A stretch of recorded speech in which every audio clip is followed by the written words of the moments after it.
2022년 2월 18일 오늘 우리에게 주시는 하나님의 말씀은 누가복음 13장 10절에서 21절까지의 말씀입니다. 예수께서 안식일에 한 회당에서 가르치실 때에 18해 동안이나 귀신 들려 앓으며 꼬부라져 조금도 펴지 못하는 한 여자가 있더라. 예수께서 보시고 불러 이르시되 여자여 내가 내 병에서 놓였다 하시고 안수하시니 여자가 곧 펴고 하나님께 영광을 돌리는지라. 회당장이 예수께서 안식일에 병 고치시는 것을 분내어 무리에게 이르되 일할 날이 엿새가 있으니 그동안에 와서 고침을 받을 것이요 안식일에는 하지 말 것이니라 하거늘 주께서 대답하여 이르시되 외식하는 자들아 너희가 각각 안식일에 자기의 소나 나귀를 외양간에서 몰아내어 이끌고 가서 물을 먹이지 아니하느냐. 그러면 18해 동안 사탄에게 매임바 된 이 아브라함의 딸을 안식일에 이 매임에서 푸는 것이 합당하지 아니하냐. 예수께서 이 말씀을 하심에 모든 반대하는 자들은 부끄러워하고 온 무리는 그가 하시는 모든 영광스러운 일을 기뻐하니라. 그러므로 예수께서 이르시되 하나님의 나라가 무엇과 같을까? 내가 무엇으로 비교할까? 마치 사람이 자기 채소밭에 갖다 심은 겨자씨 하나 같으니 자라 나무가 되어 공중의 새들이 그 가지에 깃들였느니라. 또 이르시되 내가 하나님의 나라를 무엇으로 비교할까? 마치 여자가 가루 서말 속에 갖다 넣어 전부 부풀게 한 누룩과 같으니라 하셨더라. 바로 펴진 중심이라는 제목으로 하나님의 말씀을 선포하겠습니다. 바르게 섰을 때 어깨 높이와 골반 높이가 다르다. 바지나 치마가 한쪽으로 돌아간다. 휴식을 취해도 어깨 통증이 지속적으로 나타난다. 신발이 한쪽만 닳는다. 소화가 되지 않는다. 자주 넘어지거나 발목을 접지른다. 두통이 자주 발생하고 업무 집중력이 떨어지며 만성 피로가 나타난다.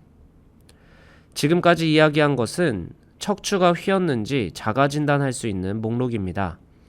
사람 몸의 중심축이라고 할 수 있는 척추는 인간의 내적 외적 균형을 잡아주는 중요한 역할을 합니다. 그런데 이 척추가 좌우로 혹은 앞뒤로 과하게 휘면 여러 가지 문제가 생기는 것입니다.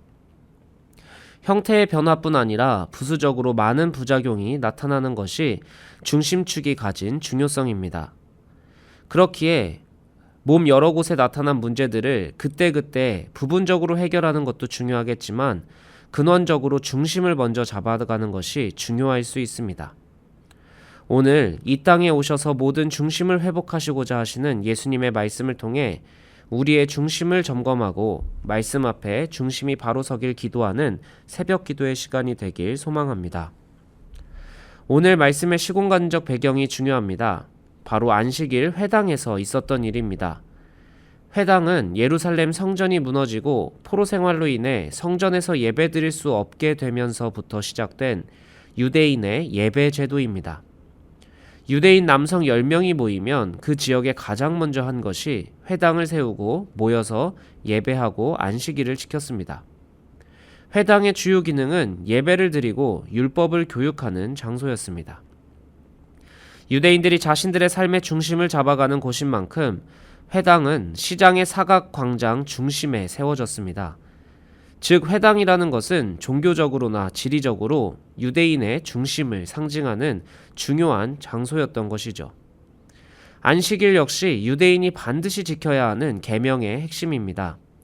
이스라엘 백성이 하나님께 처음 받은 계명이라고 할 수 있는 십계명에서도 안식일을 거룩하게 지키라는 말씀이 있고 그들의 신앙생활에서 중심적인 날이라 할 수 있습니다. 하나님의 백성이라고 자부하고 하나님을 예배하는 유대인들의 시공간적 중심인 안식일 회당에 18해 동안이나 귀신이 들려 꼬부라져 조금도 펴지 못하는 여자가 있는 것입니다. 여기서 꼬부라져라는 말은 반으로 접힌 상태라고도 합니다. 한 인간의 중심축인 척추가 반으로 접힌 채 비참한 삶을 살아가고 있는 여인이 등장한 것이죠. 유대인의 시공간적 중심에 예수님이 주목하시는 사람은 바로 중심이 꼬부라진 한 여인이었습니다. 예수님이 굳이 그 모든 중심에서 그리고 수많은 무리에서 이 여인을 주목하신 것은 분명한 의도와 목적이 있을 것입니다. 예수님은 그 여자를 주목하신 뒤에 부르시고 오라고 하셔서 안수하십니다. 당시 유대인 관습상 공식석상에서 남자가 여자를 주목하고 가까이 부르며 신체적 접촉을 하는 것은 권장할 만한 일은 아니었을 것입니다. 심지어 회당에서 말씀을 가르치면서 여자를 주목하여 가까이 부르고 접촉하는 것은 더욱 부정적으로 보였을 것이죠. 그럼에도 예수님은 굳이 그 허리가 꼬부라진 여자를 부르시고 안수하셔서 고치십니다. 분명 놀라운 기적이고 함께 기뻐할 수 있는 일입니다. 18년 동안이나 허리가 굽혀진 사람이 예배 시간에 회복이 되었다는 것은 예배 공동체가 함께 누리는 하늘의 기쁨일 것입니다. 그런데 회당장은 오히려 병이 고쳐진 분을 무리에게 쏟아냅니다. 왜 회당장은 병을 고치신 예수님도 아니고 무리에게 분을 냈을까요? 아마 그 자리에 모인 많은 사람이 어떤 의도로 이 자리에 모였는지를 알았기 때문이었을 것입니다. 무리들은 나름대로의 인생의 문제, 그리고 그 문제를 해결받고자 하는 절박함으로 모였을 것이죠. 그들에게는 안식일이나 회당이라는 중요성보다 예수님이라는 존재, 그리고 그분만큼은 내 삶의 문제를 해결하실 거라는 믿음으로 모였을 것입니다. 그런데 회당장에게는 무리의 그런 마음이 불편한 것이죠. 회당장에게 중요한 것은 안식일과 회당에서 할 수 있는 일, 할 수 없는 일을 나누고 규정한 율법이 가장 중요하기 때문입니다. 회당장은 일할 날이 엿새나 있는데 왜 굳이 안식일에 와서 치유를 받냐는 것입니다. 다른 날도 있는데 왜 치료가 허락되지 않은 안식일에 와서 치료를 받으려고 하냐고 무리에게 분을 내는 것이죠. 회당장은 율법에 근거하여 무리들을 혼냅니다. 그러나 정말 인생의 절박함을 안고 사는 사람들에게 안식일을 계산하고 피할 여유는 없습니다. 치유하실 수 있는 분이 계시냐 안 계시냐가 제일 중요한 것이겠죠. 그래서 15절 16절 예수님은 회당장의 분을 이해하시고 안식일의 규정을 들어 이렇게 말씀하십니다. 안식일에 소나 나귀를 풀어내어 물을 먹이는 것은 율법에 가능하지 않는가? 그게 가능하듯이 목자된 내가 사탄에 매인 내 양을 푸는 것이 괜찮지 않겠느냐라고 반문하십니다. 예수님은 율법 준수를 삶의 가장 중요한 가치로 여기고 살아내는 바리새인들에게 율법의 참 의미를 알려주십니다. 하나님이 율법을 알려주신 것은 죄에 매이지 말고 하나님께 속하라는 것이었습니다. 그러나 오히려 율법을 바르게 가르쳐서 귀신과 사탄에게 자유함을 받아야 할 자들을 율법에 속박시켜버리는 악행을 저지르고 있었던 것입니다. 그런 사람들에게 예수님은 외식하는 자라고 책망하십니다.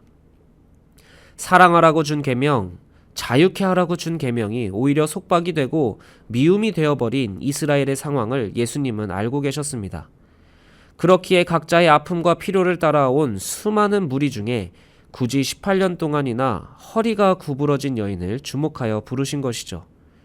예수님은 단순히 나 이런 능력이 있어, 나 이렇게 사람을 잘 고쳐, 이것을 보여주시는 것이 목적이 아니라 그 여인의 치유를 통하여 중심이 왜곡되고 구부러진 이스라엘의 종교 상태를 눈으로 보여주신 것입니다.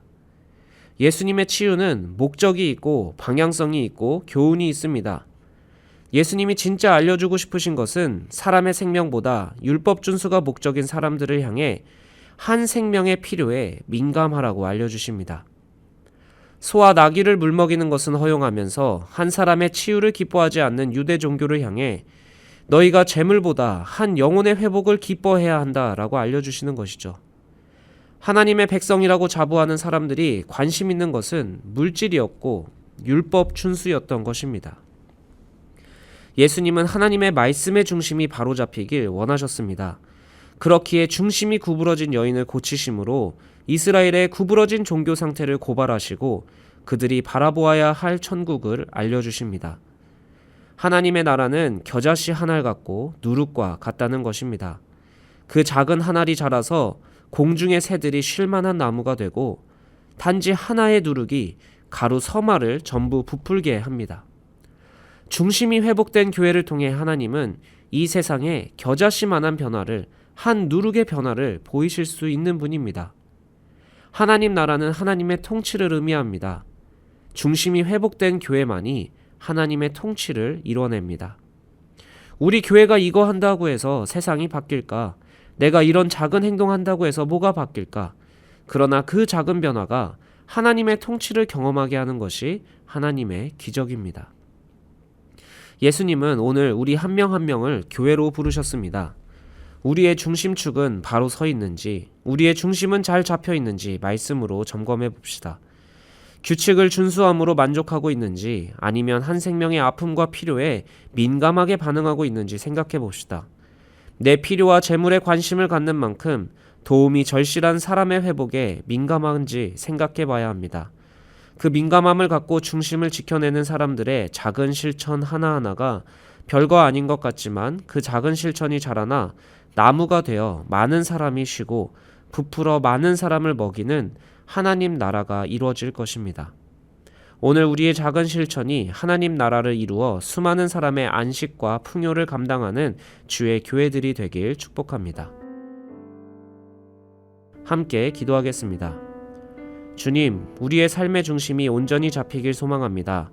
나만 교회 잘 다니면 되지, 나만 잘 살면 되지라는 생각이 아니라 도움이 필요한 생명, 치유와 회복이 필요한 생명에 민감하게 반응하는 교회 되게 하옵소서.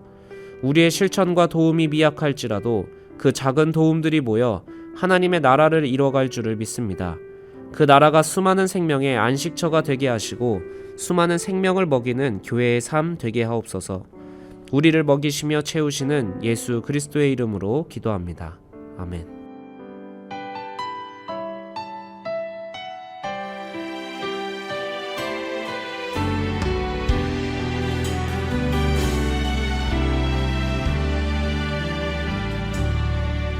믿음과 삶을 살아내는 실력이 너무나 다른 내 모습을 볼 때에 이 모습도 주가 사랑하실까? 자신 없는 내 모습 그저 주님 앞에 있네. 나 같은 자도 사랑하여 주시고 한 번도 나를 떠나지 않으셨네. 아픔 속에 주를 작게 여긴 날 꾸짖지 않으시고 내 손 잡아주시네. 오직 주님 안에 두려움없네. 고난을 통해 날 만드심을 믿네. 주님만이 내 모든 것 되시네. 주의 강한 손 날 붙드시네. 오직 주님 안에 소망 있네. 내 삶을 통해 영광 받으신 주님, 주님만이 내 모든 것 되시네. 주의 선하심 나 노래하네.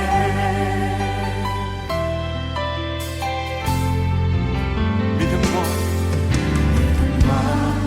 삶을 살아내는 실력이 너무나 다른 내 모습을 볼 때 이 모습도 주가 사랑하실까? 자신 없는 내 모습 그저 주님 앞에 있네. 나 같은 자도 사랑하여 주시고 한 번도 나를 떠나지 않으셨네. 아픔 속에 주를 작게 여긴 날 꾸짖지 않으시고 내 손 잡아주시네. 오직 주님 안에